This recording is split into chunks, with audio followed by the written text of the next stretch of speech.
ঈদ মানে হাসি, ঈদ মানে খুশি। এই খুশির দিনেও সাতক্ষীরার আশাশুনির খোলাপেটুয়া নদীর বাঁধ ভেঙে গ্রাম প্লাবিত হয় উপকূলীয় মানুষের ঈদ আনন্দ অনেকটা ম্লান হয়ে গেছে।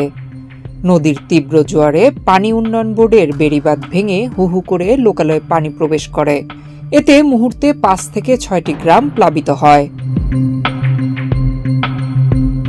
৩১ মার্চ সোমবার সকাল ৯টার সময় পাওবো বিভাগ ২-এর আওতাধীন ৭/২ পোল্ডারের বিছট গ্রামের আব্দুর রহিম সর্দারের ঘেরের বাসার কাছে থেকে প্রায় ২০০ ফুট এলাকা জুড়ে বেড়িবাঁধ হঠাৎ করে খোলপেটুয়া নদীর গর্ভে বিলীন হয়ে যায়।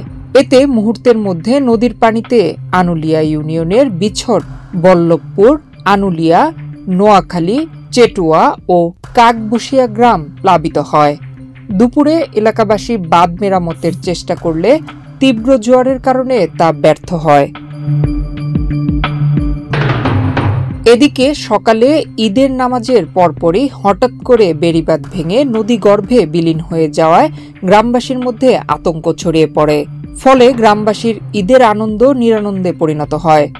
গ্রামের মসজিদের মাইকে সবাইকে বাঁধের কাছে আসার আহ্বান জানিয়ে গ্রামবাসী স্বেচ্ছাশ্রমের ভিত্তিতে ভাঙ্গন পয়েন্টে একটি বিকল্প রিং বাঁধ নির্মাণ শুরু করে।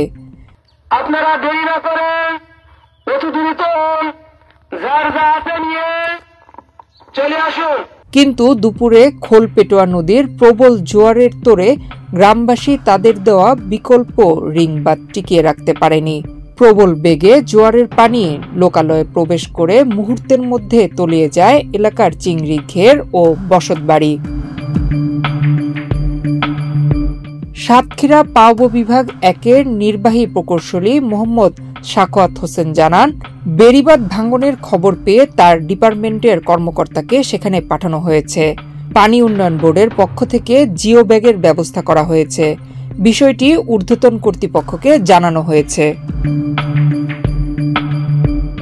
নয়ন বিশ্বাস, বাংলাদেশ প্রতিদিন।